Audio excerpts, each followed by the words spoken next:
सिरफल के फोड़ दो आ पानी में धो के घोर दो कागजी नींबू गाड़ दो, एक गिलास से लेके वो गिलास में ढार दो तो एक शरबत हो जाई लरबी, आ पीते पीते भाग जाई पूरा पेट के। दिल्ली में बेचली लिट्टी चोखा या केहू खाए वाला के देले नहीं की धोखा, खाए वाला के दिले नहीं की धोखा। हाँ अच्छा जो कुछ कहतली साच हम ही खेसारी लाल के बोलो अचारा के पैसा खोलो, पहले आके चीन लो, मन करे तो 1 रुपया के किन लो, अपने खा लो, लड़का के खिया लो और उसस मोली काटते मना बड़े सल ओकरी के कोई काम है नौकरी मिलबे ना कोई आ कोई ऑफिस में है नहीं खसो, रोजगार है नहीं के, कारोबार है नहीं के, खर्चा बा डबल कि सब भवन में सतुआ बरा जाए, जो वही शान देव तो वही बता जाए, मिर्चा प्याज चटनी वगैरह सब कुछ धो लो आ 2 पीढ़ी मार लो, कोई लो कटली या चटनी पे ये बाबू बुझ लो एक छपरा के थानाडीह गांव में है जो कि खेसारी लाल यादव, जो कि भोजपुरी के ट्रेंडिंग स्टार है खेसारी लाल यादव, उनका गांव है। और अभी उनके जो नया मकान बन रहा है, जो नया जमीन है जहां पे नया मकान बन रहा है, वहीं पे हम लोग हैं और हमारे साथ उनके पिताजी, जिनको आप सब जानते हैं और ये मंगरू चाचा के नाम से फेमस है, जो कि ट्रेंडिंग स्टार खेसारी लाल यादव के पिताजी हैं, वो हमारे साथ उपस्थित है और इनसे कुछ चटपटी भरी बातें होगी कि आखिर ये जब दिल्ली काम करते थे और खेसारी लाल यादव अपने हर इंटरव्यू में और अपने हर संघर्ष की कहानी में बताते हैं कि हमारे पिताजी दिल्ली में प्याज बेचे, लिट्टी चोखा बेचे, बहुत कुछ बहुत संघर्ष किए हैं, हमसे भी ज्यादा हमारे पिताजी संघर्ष किए हैं। तो ये कितना संघर्ष किए हैं इन्हीं के जुबानी से आज हम जानेंगे। का हाल चाल बा चाचा? बबुआ समाचार तो सब ठीक बा, अब तो भोजपुरी में हम खींचत नहीं, हिंदी में खींचला से भोजपुरी में कि हम कहले कि जब बहुत मेहनत संघर्ष बाबूजी कैले बड़े तो हम कैले बनी, कोनो झूठ ना कहस, बेंच पर जौन कुछ कहले तो सब कुछ ठीक कहले।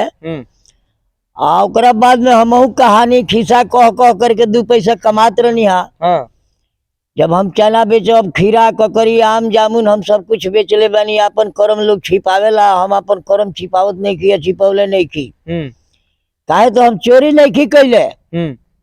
हम ईमानदारी से मेहनत से हम 2 पैसा कमैले बानी। यो 2 पैसा के कमाई लइकवा के देख के बहुत लोग जरता, बहुत लोग जरतो बा। हाँ बहुत लोग जरता, उल्टा बोलता, खातो बा तब एकर खिस्सा में होला जे जेकर खाई ले ओकरे गाई ले, या सोम के मुंह में लूका लगाई ले, साच के आज कोई। हाँ तो साच में हमारा आज बहुत लोग देखले बा, सबका बड़का मोबाइल में बा, सबे देखले बा, ऐसा अभी तक ले वो हम अमर बा, ओकरा के खूब बबुआ देखो लोगिन, देखाओ लोगिन। हम कहब जब चलब तो कहब कि जे ए पड़ोसी बोलो अचारा के पैसा खोलो, पहले आके चीन लो, मन करे तो 1 रुपया के किन लो। अच्छा तो वो हमारा 1 रुपया के दुकानदारी रहे बबुआ। सन 79 के बात कहतनी, सन 79 अब जोड़ा 42-43 साल हो गए। तो ये पड़ोसी बोलो अचारा के पैसा खोलो, पहले आके चीन लो, मन करे तो 1 रुपया के किन लो, अपने खा लो, लड़का के खिया लो और उसस मोली काटते मना लो तो मोलिकारे तार खई है तो कहीं कमाई है। आ 7 तारीख के नोट मिली तो तोहरे लगे लेके तो तू जवन जवन कहबू तवन तवन करी है, आ वो लायक जदि होई है। कितना आदमी एगो मेहरारू के खर्चे लेके चलो तो 3-3 गो 2-2 गो कॉले तरह तो मलिकारे खई है कहीं को मई है। 7 तारीख के नोट मिली तो तोहरे लगे लेके आई है, जौन जौन कहबू तवन तवन करी है, आ वो लायक होई है तो तोहरे खातिर मरी है, तोहरे खातिर मरी है, मतलब कि उनका असली में प्रेम। हाँ तो यही खातिर हम करी ले हाला, दुनिया लोग बा बाल बच्चे खातिर कमाला, पेट योधम योधम बा, आज भर लहाली या सवेरे बटे खाली खाली बाकी नहीं के। अच्छा रउआ जब सतुआ बेचत रहनी तो कैसे बोलत रहनी? सतुआ बेचत रहनी तो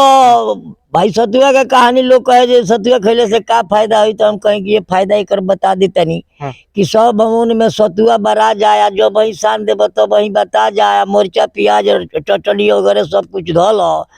आ 2 पीढ़ी मार लो, कोई लो कटली या चटनी पे ये बाबू बुझ लो एक बाजा। जब सिर्फ फलवा बेचत रहनी स्टोव के तेल कलकत्ता में उड़ाई लोग, कलकत्ता के लोग बहुत सतुआ, कलकत्ता में 5 साल रहल बनी, तब सतुआ आदमी बहुत खाई। तो स्टोव के तेल कलकत्ता में उड़ाइल, गली गली खोजब तो सतुए भेटाइल, लोही जी के लोग दौड़ दौड़ के खाइल, आ दिल्ली के लोग मलेरिया से डेराइल। मलेरिया से के भागल रहे, बहुत लोग भाग रहे, मलेरिया दौरे बद दिल्ली से पता हो जाओ लो, भाग चले लो। जतना गइले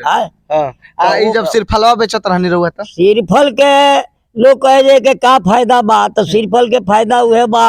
कि पेट हड़हड़ाता, गुड़गुड़ाता, मरोड़ता, छेदता, बथता, गड़ता, ई मानत लेके बाबू 3-4 हली झरता। तो सिरफल के फोड़ दो,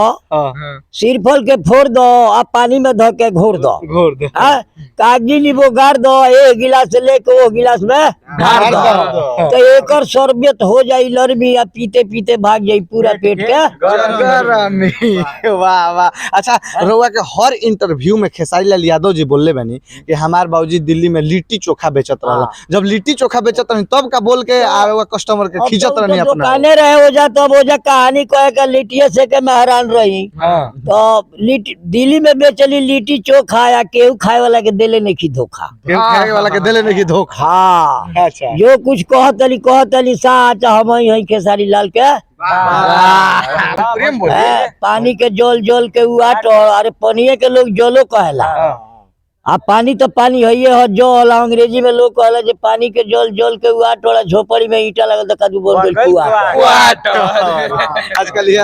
और अभी अभी आप लोग देखे कि खेसारी लाल यादव जी के पिताजी हैं ट्रेंडिंग स्टार और हिट मशीन खेसारी लाल यादव जी के पिताजी हमारे साथ थे, और बाकी कुछ बातों पे इनका इंटरव्यू लिया गया और बात विचार हुआ, और कितने चुटकिले अंदाज में और कॉमेडी अंदाज में इन्होंने अपना बात भी रखा, और शंभू बाबा जो कि कुछ भी बोल रहे हैं आके उनको भी ये जवाब दिए हैं। लेकिन लास्ट में जाते जाते हमारे चैनल के लिए क्या बोलेंगे? चैनल आप सब्सक्राइब कीजिए, आदमी देखे के अच्छा लागत है तो देखे, आगे बढ़ावत चले, जो सब 2 पैसा कमा लोगी, हमारा के तो देवो लोगी ना, बाकी चालू के महाराज कहे ना दिया हमनी के जो उनको हक दे चले आशीर्वाद दी ना, आशीर्वाद बात तालू के जा लोगी, चलाओ लोगी, जायज बात, केहू से पूछ के दुनिया में छोड़बो लोगी तो तालू के सराहना होई। अब अपना से बना के अटर पटर करबो लोगी तो तोरल चलो वाला गाड़ी सुने ले, आरती न्यूज वाला बा, ओकरा गाड़ी मुड़ी लाजे नहीं खेला तो कहला जे गइया कहली दुआली कहली खियाई ले आ, तोरी भला होके बुझाता जे ई विदेश से इंग्लैंडो में बिना दूध के कहो रहत होई, दूध तो मिलते होई, जानते ये गाय है लेकर गाय तू ये बेरा न दुआ दूध ना